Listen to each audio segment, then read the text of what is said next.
Hey Reddit, what are some company secrets you can reveal for a company you no longer work for?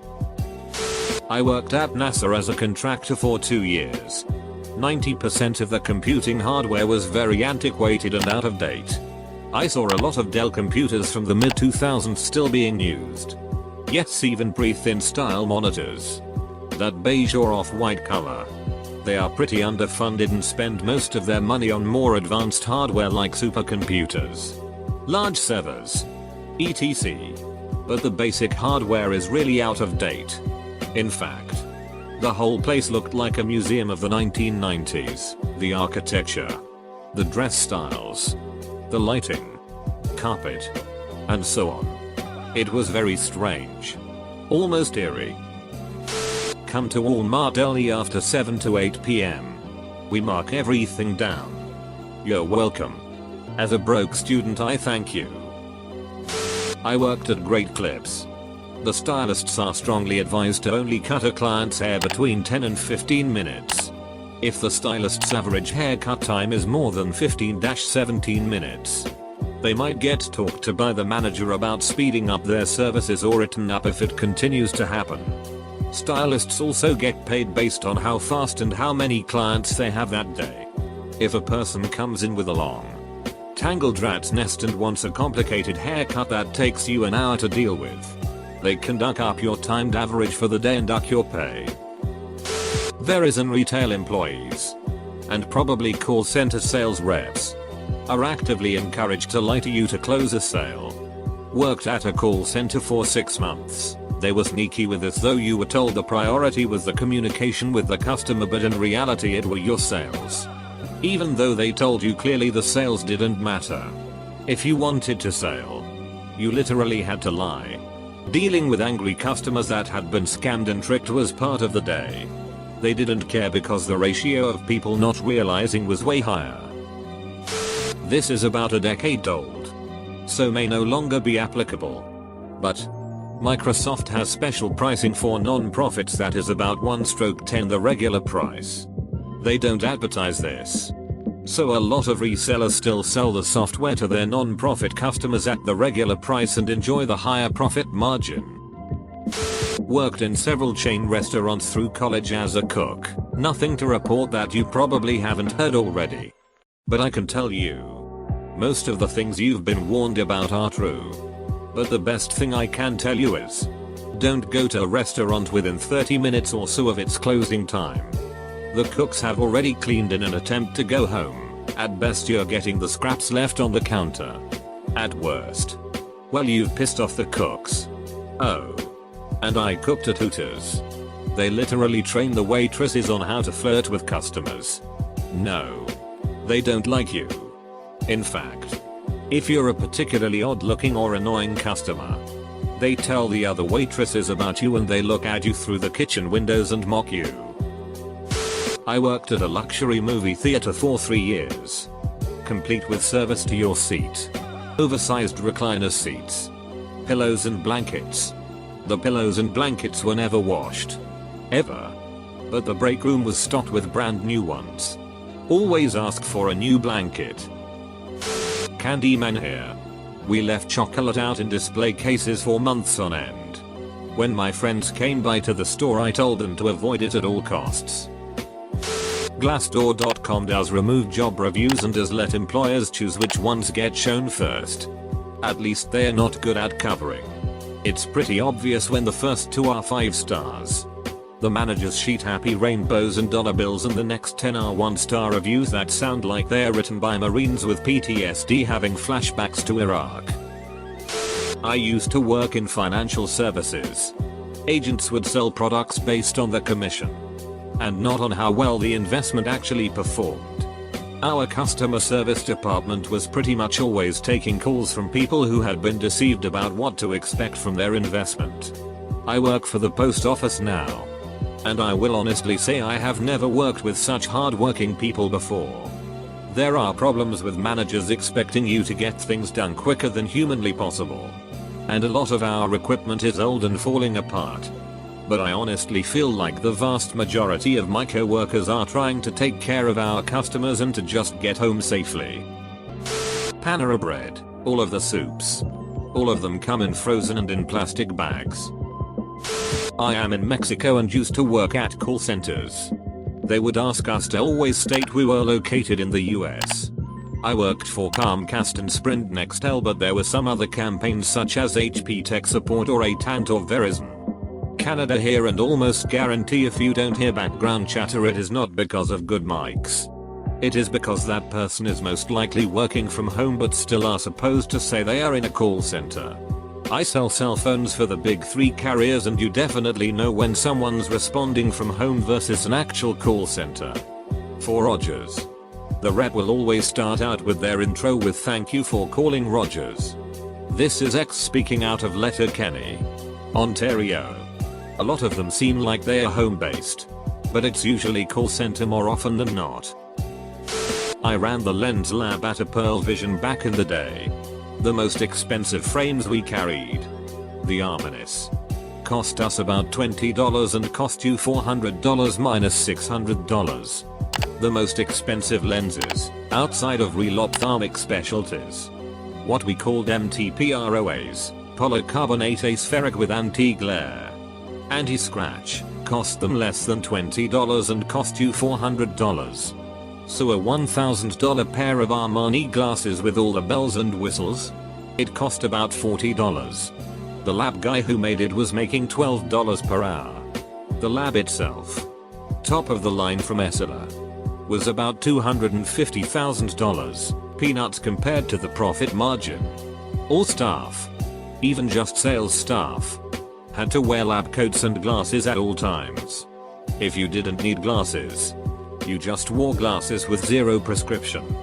The company would provide you outright with an eye exam every year, and once per year with a pair of prescription glasses and prescription sunglasses. Top of the line as long as they were in style that year. That was actually a cool perk. Oh. This was one of my favorites, in Maine. At the time, Medicare wouldn't cover anti-scratch coating for adults. All of our CR39, the basic plastic lens, super easy to scratch, just came with that pre-applied. We were actually supposed to intentionally strip that coating for Manica customers, costing us time and labor while depriving the customer. 99% of the time we just didn't bother. Xretail I worked at Target and PetSmart for some time, and they both had this weird policy about stealing that I've heard applies to most big chains. Basically, a regular employee could not stop a low price thief. Obviously we can't let someone just walk out with a TV of animal. But I was forbid from doing anything about small shoplifters. It's bad for the image of the store, and if you happen to be wrong, there could be a lawsuit or discrimination accusation that could cause a lot of trouble. So most of the times they just let you walk out fully knowing you stole something.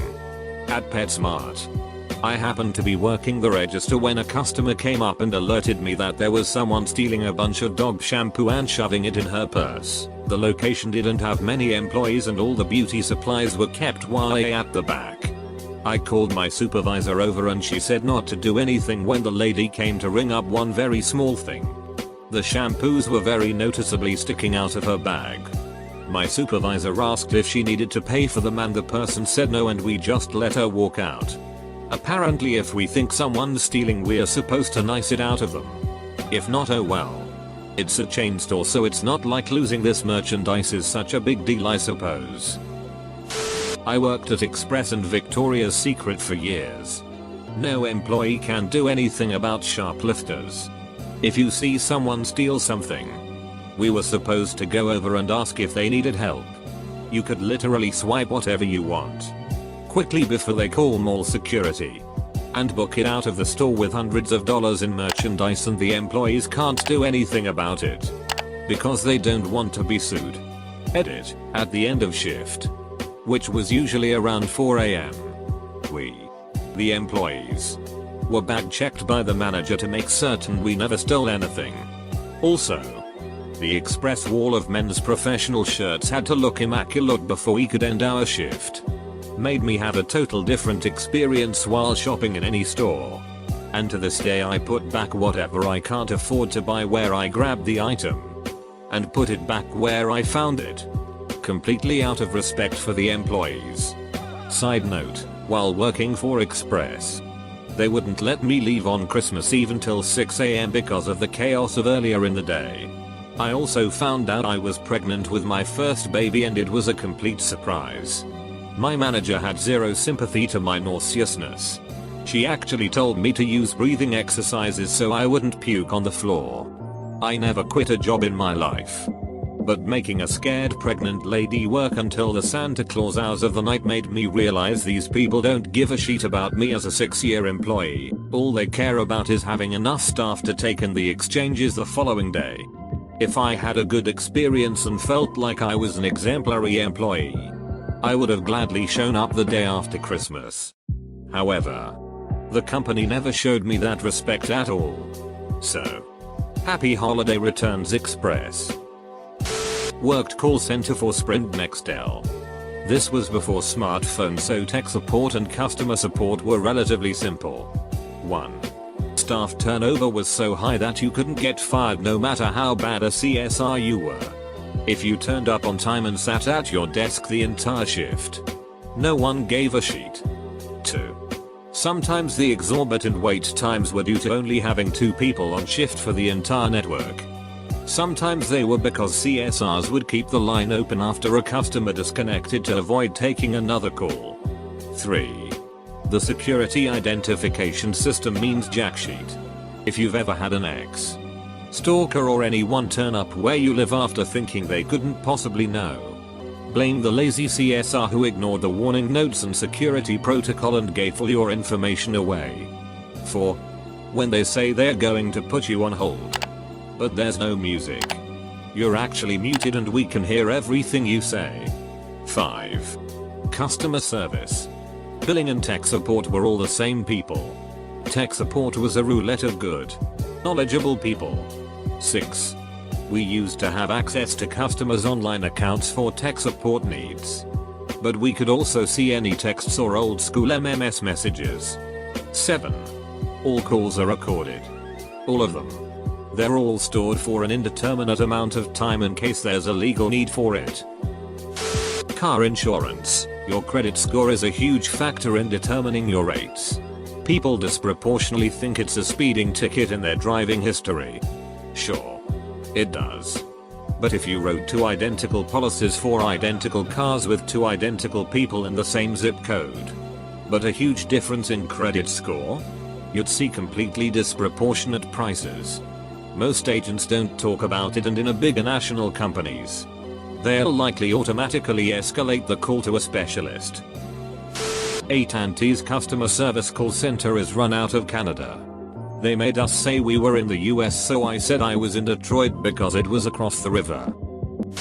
I was a glazier, which is a guy who works with glass. Residential, high-rise, commercial, etc. Before I went through an accredited apprenticeship, I worked at a well-known glass shop in town. I started out doing residential work. I remember going to this lady's house, measuring her broken window, calling the office to get a quote, and they asked me, "How nice of a house is it?" I asked, "Why would that matter?" Quotes are based on SQ footage, type of glass, and man hours. The office lady responded, "If it's a nice house we charge more." What was embarrassing is I was on speakerphone. How can they base a price on how nice the house is? Ducking ridiculous. The look on that old lady's face was bizarre. I was embarrassed as hell. Needless to say, she didn't use us for the install. Edit. Funny story about glass. This guy named Dan did some work at a condo in town. Within a few days the lady who owned the condo called the shop and wanted the mirror removed of the wall. I think it had a scratch or something. Removing a mirror that has been glued to the wall can be tricky. Installing the mirror with mirror mastic glue basically is supposed to be done a certain way. A dollop of glue within every 12 inches. In case the mirror ever breaks, it doesn't fall off the wall. You'll have enough glue to hold it up no matter where it breaks. I carefully remove this mirror in one piece. All the while the older woman is watching me in silence. When the mirror finally comes off and I set it down, I look up at the wall. Dan had drawn stick figures of a guy ducking another person doggy style. Mirror mastic is applied from a corking tube, so his picture looked like ancient hieroglyphics. Although obvious what it was, that was an awkward conversation. Companies that deal with commercial truck driving licenses often have their drivers fudge the logbook numbers to make it look legal. Throw away for legal reasons. I'm a former senior executive at Reckitt Benckiser, also known as RB. This is a company that owns global brands such as Vanish, Mucinex, Strepsils, Durex, Scholl, and many more. Household goods and health products. First secret. RB was created from the merger of Reckitt and Coleman and Benckiser. The latter was a chemical company that made its money from selling gas to the North Seas. Some companies have admitted their part in doing this, such as BASF and Bayer. But RB has been able to bury this successfully for many years. Second secret. RB used to have a pharma division in the US that was behind a known drug, Suboxone Subutex. These are drugs for people who are hooked to opiates. They essentially managed to convert addicts from opiates into addicts to Suboxone. All done legally, but knowing internally that they were creating more damage to consumers than the damage opiates would cause. This part of the business was spinned off few years ago into its own company. Third secret. RB has products that do nothing. In Europe, they sell all sort of products that have wide marketing claims which are entirely bullshit. Some of these products include brands such as Finish, Durex and Calgon. Fourth secret. RB is part owned by the elusive Riemann family. These are a couple of very private brothers who inherited a large share ownership into RB. Very little can be found about them, but the leadership team knew not to duck with them. They had full control over the previous CEO and owned the former chairman of the board. Reckitt Benckiser is one big marketing scam after the next. They consider themselves a fast-moving consumer goods company.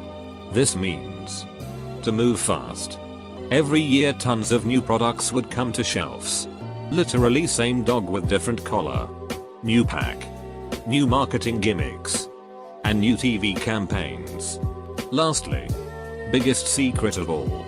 This is a company that has been defrauding shareholders, investors and also fooling analysts thanks to constantly reshaping its business. If a particular area or region wouldn't have the expected results, the business would transform to maybe say Europe and North America are counted as one big region. This makes it impossible for analysts to compare like for like results, because over the last 10 years, they've restructured the business every single year consistently to fool everyone. Worked at PetSmart. I was actually told by a manager that it wasn't my responsibility, as a goddamn pet care associate, to tell people things like a plateau, an algae eating fish that grows a foot, was inappropriate for a 10-gallon tank. I don't know if it was that particular PetSmart or if they're all like that, but they definitely prioritized profit margin over animal welfare. You have people like me who actually give a shit, but it's just a few of us against a tidal wave of ignorance and straight up negligent malice.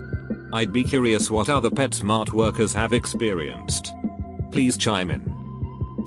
Your kid is probably in school with someone who is super dangerous and we often really can't do anything to protect them from other students. Even kids who are being horribly abused are hard to remove from the home. If you don't make multiple CPS reports, chances are almost 100% nothing is going to be done. Multiple people making multiple reports. Keep calling. It makes a difference. The person who tells you they had a false report of domestic violence or child abuse is almost certainly lying. Except in the actually, refreshingly, rare cases of someone doing it as revenge. No one really wants to help vulnerable children. It's too expensive. The system isn't built for it. And it's suicide for politicians to massively increase funding to foster care and support services. Schools just don't have the resources to deal with kids. Even within the past 10 years, there's been a massive increase in the number of kids who have mental health issues, are violent, are developmentally delayed and need specialist attention. A few minutes with the on-site therapist isn't enough. And neither is the 15 minutes they get with the OT. And again, no one wants to pay for it. But everyone wants to complain about the number of administrators required at schools. I work with a school system that had a huge increase of administrators in the past 15 years. But the reality is that most of them are needed. There's an entire department dedicated to just getting families medical services, clean clothes, school supplies, etc. We'll put on a smiling face and be nice. But the reality is that a lot of this is political. Too many families with parents who are seriously mentally ill and not able to access services. Too many families living in poverty. Too many families dealing with drug and alcohol misuse. I could go on and on.